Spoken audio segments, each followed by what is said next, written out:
দেখলাম তারেক রহমানের সরকার ঠিকই শোক ঘোষণা করেছে, কিন্তু সেটি ইসরায়েলের পক্ষে শোক ঘোষণা করেছে। আমরা দেখতে পেয়েছে তারেক রহমানের পররাষ্ট্রমন্ত্রী ওই খোলেল, যিনি কিনা ইরানের বিরুদ্ধে ইসরায়েলের পক্ষে আমেরিকার পদলেহন করে বিবৃতি দিয়েছে। এই গভর্নমেন্টের একটা সৎ সাহস হয় নাই ইসরায়েলের উপর, ইসরায়েল এবং মার্কিনরা যেভাবে ইরানে এবং আগ্রাসন চালাচ্ছে সেটার প্রতি নিন্দা জানানোর। এটাই প্রমাণ করে যে বর্তমান গভর্নমেন্ট তারা এই ইরানে যে আগ্রাসন চলছে, মার্কিন এবং ইসরায়েল আগ্রাসন, সেই আগ্রাসনের প্রতি পরোক্ষভাবে সমর্থন যোগাচ্ছে।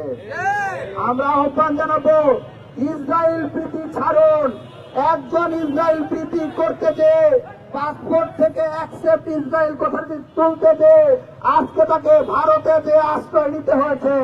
আপনি যদি হাসিনার মতো একই পথ অনুসরণ করে আবারও ইসরায়েলের সাথে সম্পর্ক স্বাভাবিকীকরণ করার দিকে হাঁটেন, তাহলে এই ট্রাভেল পাস নিয়ে এসেছেন, সেই ট্রাভেল পাস হাতে ধরিয়ে আপনাকে আবারও লন্ডন পাঠিয়ে দিতে আমাদের এক মুহূর্ত সময় লাগবে না।